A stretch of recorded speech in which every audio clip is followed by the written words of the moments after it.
All right, we're back, guys. Wally's had his little break.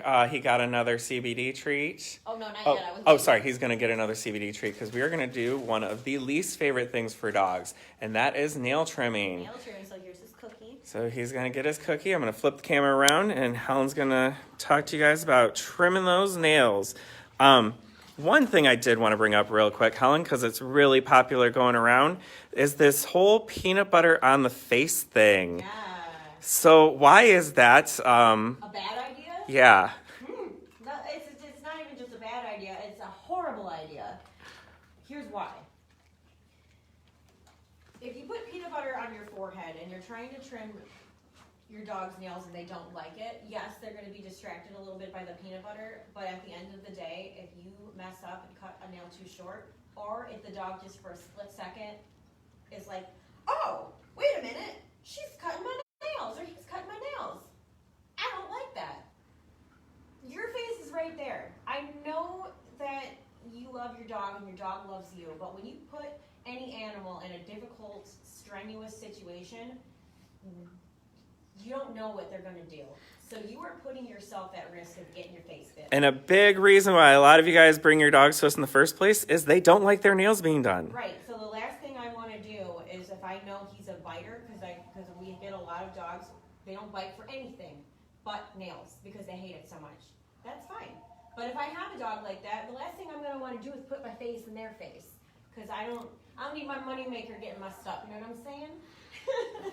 But yeah, so you're going to want to do it. If your dog doesn't like it, get your husband or your wife or your girlfriend or your boyfriend or whoever you live with, if you have somebody, to just hold, talk, rub, try to distract them in that way. And if they're a biter, please keep your face away from their face. No, we don't want anybody getting hurt. Now, what about, so what are some alternatives that people can do to distract their dogs? So like a Kong or... So absolutely, I have a couple clients that will bring in their Kong and they'll fill it up with peanut butter. And that's a good thing. So I'll have I can have another groomer or you, Brian, a lot of times will come and they'll hold the Kong while the dog licks the peanut butter, and then everybody's face is safe, and then I can be over here trimming the nails while they're enjoying their peanut butter snack. They also make things that you can put on the wall.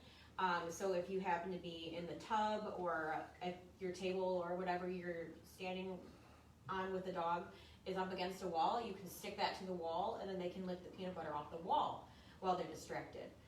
There's no need to put any food item anywhere near your face or your body. There's all kinds of alternatives. And we have some of those lick pads for our new space they were two for like $6. So they're not real expensive, and they have the suction cups on them. You smack them to the wall, lather them with some peanut butter. If you want to do it to make it even last longer, you can put some peanut butter on it, pop it in the freezer, let it freeze overnight, and then pop it on the wall. And that'll keep your dog distracted for a long time. Yes. They're really good for if you have anxious dogs while you're away too, to keep them distracted. They also, pro tip, make CBD peanut butter, and on top of that, we also happen to sell CBD oil, which you can put in the peanut butter. Yep. All that helps. All right, so getting down to the nitty gritty. So the nails. What is the best thing to use? Because I've had some people ask me, can I use my nail clippers? No. Human nail clippers would you want to cut your own fingernails with these? Human nails are shaped completely different from dog nails, so you're not going to want to use. So tip one, clippers. No human nail clippers. Yeah, this style of clipper, size-wise doesn't necessarily matter, but this style of nail clipper is what you're going to want to look for. This is the best, in my opinion. There's all different kinds of styles, and everybody has their preference, but my personal preference and what I've seen works for a lot of new, clients or new groomers. This type of nail clipper. Okay. So you're gonna want to. So now this is actually a good example because Wally's got the black nails, which is really hard to see the quick. So yeah, his nails have actually always given me issues, and he doesn't like this. So this is a good example. So if you're at home and you don't know, you're not sure what to cut, right? So inside the nail is a vein that is called the quick. So, and it grows right in the middle. if you cut that, it's gonna gush blood, and it also hurts, and it can cause the dog to freak out. It can, if it's a puppy, it can emotionally scar them and make it so that we can't even do it here. So if you're that afraid, first of all, to begin with, just leave it. But if you're brave enough and your dog's willing to handle it a little bit, you're just gonna really want to take the edges off. So if you look underneath, you can kind of see the quick underneath. So you don't want to cut that. You can see this outer area of the nail. That's just what you want to cut. Just a little bit. I know you don't like it. You can go from different, whatever way you feel comfortable, just to get that edge. So just take a little bit off at a time. Yep, just a little bit off at a time. Don't go for a big chunk. Just whatever they tolerate. And even if you have a good tip, even if they have the white nails and you can see that vein, which we will do later this week with Sparty, that vein is sometimes deceptive. And if you go too far on that, you may make them bleed. Yes. Okay, so a couple things. What if, say, we do this and my dog does bleed? What can they use? Because obviously we have Quick Stop here. Yeah. So actually you can get Quick Stop pretty much anywhere. You can order it online, but if you don't have it, it doesn't have to be this brand. They come in all different brands. They're usually not that expensive. So this is obviously the number one product that you're going to want to use, but if you don't have that, you can use flour, baking soda, cornstarch. So just anything to clot that bleed. So what you want to do if you do get a nail too short and it's bleeding, don't squeeze. So say this nail's bleeding, don't squeeze the foot too hard because you're going to be causing the blood. It's just going to bleed more. Hold the foot as gently as you possibly can.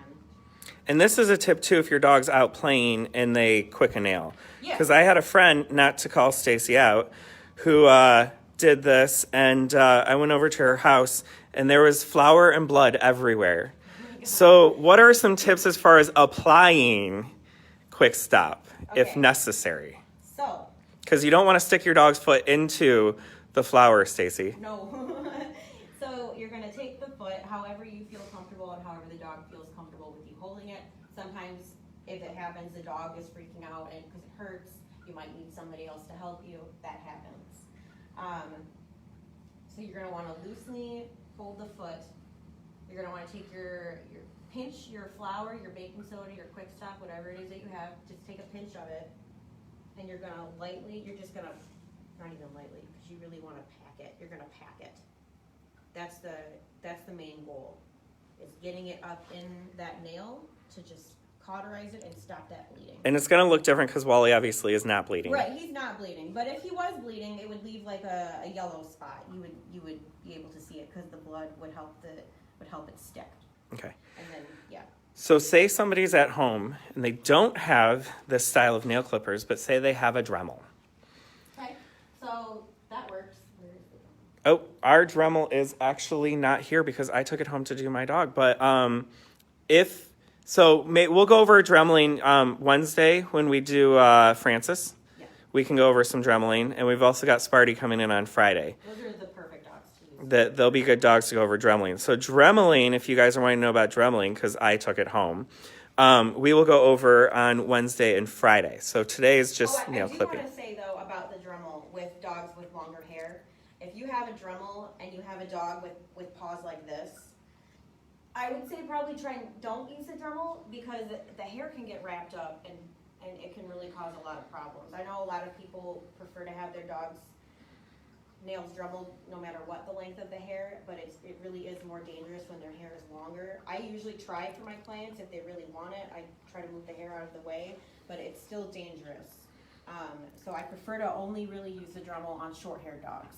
If you do cut your dog's nails and they are sharp, a good thing to do is take them for a walk on the concrete. You know, especially like downtown Royal Oak here, we are empty. There is nobody down here. So find a good area, take your dog downtown or walk them on the sidewalk and walk them for, a good half hour or so, and that'll soften up those nails real quick. Absolutely. Also a good method to keep your dog's nails in check without having to clip them is to walk them a lot on concrete. Yep, the nails scraping on that concrete is basically almost as good as a Dremel. It's not going to work as fast, but it's gonna help for more long-term maintenance. while you wait for us. So. All right, and make sure if you have any questions to post them in the comment section of this, and we will get to those. Right now, we're going to get the tub prepared for Wally, and next we're going to go over bathing and drying. Oh boy. So we'll see you guys in a little bit.